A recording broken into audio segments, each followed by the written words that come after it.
Alone at some distance from the wasting walls of a disused abbey, I found half sunken in the grass the grey and goggle-eyed visage of one of those graven monsters that made the ornamental waterspouts in the cathedrals of the Middle Ages. As I looked at it, I thought of the meaning of the grotesque, and passed into some symbolic reverie of the three great stages of art.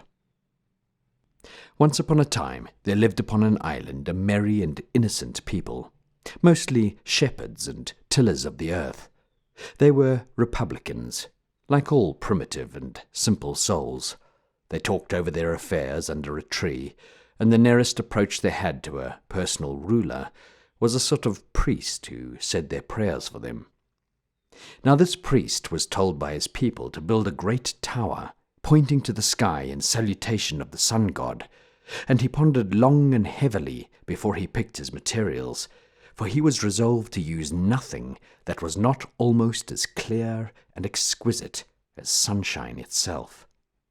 He would have nothing grotesque or obscure. He would not even have anything emphatic or anything mysterious. He built the temple in 3 concentric courts, which were cooler and more exquisite in substance, each than the other. For the outer wall was a hedge of white lilies, ranked so thick that a green stalk was hardly to be seen, and the wall within that was of crystal, which smashed the sun into 1,000,000 stars, and the wall within that, which was the tower itself, was a tower of pure water, forced up into an everlasting fountain. And upon the very tip and crest of that foaming spire was one big and blazing diamond, which the water tossed up eternally and caught again as a child catches a ball. "Now," said the priest, "I have made a tower which is a little worthy of the sun." But about this time the island was caught in a swarm of pirates, and the shepherds had to turn themselves into rude warriors and seamen. And at first they were utterly broken down in blood and shame, and the pirates might have taken the jewel flung up forever from their sacred fount. And then, after years of horror and humiliation, they gained a little, and began to conquer because they did not mind defeat.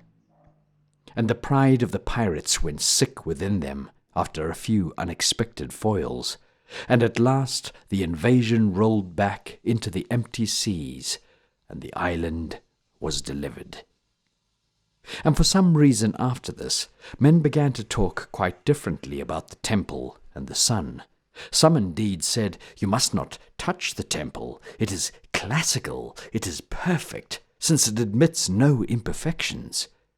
But the others answered, "In that it differs from the sun, that shines on the evil and the good, and on mud and monsters everywhere.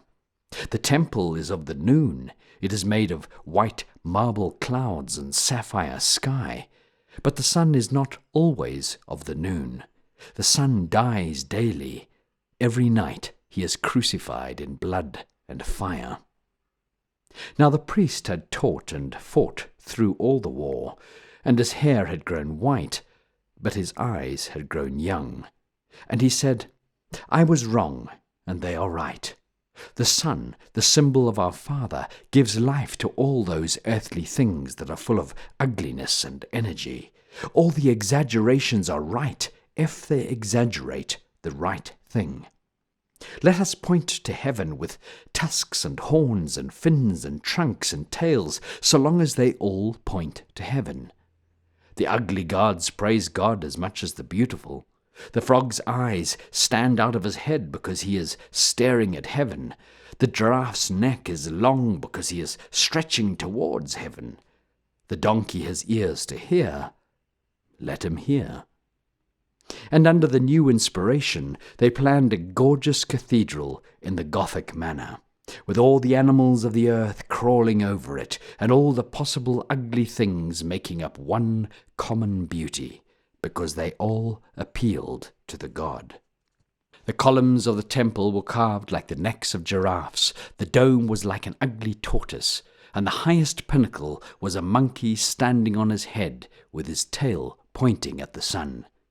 And yet the whole was beautiful, because it was lifted up in one living and religious gesture as a man lifts his hands in prayer. But this great plan was never properly completed. The people had brought up on great wagons the heavy tortoise roof, and the huge necks of stone, and all the 1,001 oddities that made up that unity, the owls and the efts and the crocodiles and the kangaroos, which, hideous by themselves, might have been magnificent if reared in one definite proportion and dedicated to the sun. For this was Gothic, this was romantic, this was Christian art. This was the whole advance of Shakespeare upon Sophocles, and that symbol which was to crown it all, the ape upside down, was really Christian, for man is the ape upside down.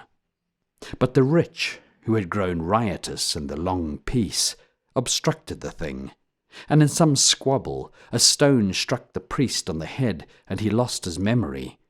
He saw piled in front of him all the ugly things of the universe which he had collected to do honour to God. But he forgot why he had collected them. He piled them all wildly into one heap 50 feet high, and when he had done it, all the rich and influential went into a passion of applause and cried, "This is real art! This is realism!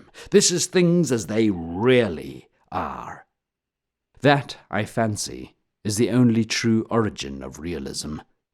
Realism is simply romanticism that has lost its reason.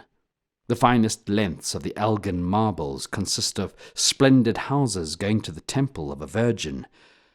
Christianity, with its gargoyles and grotesques, really amounted to saying this, that a donkey could go before all the horses of the world when it was really going to the temple. Romance means a holy donkey going to the temple. Realism means a lost donkey going nowhere.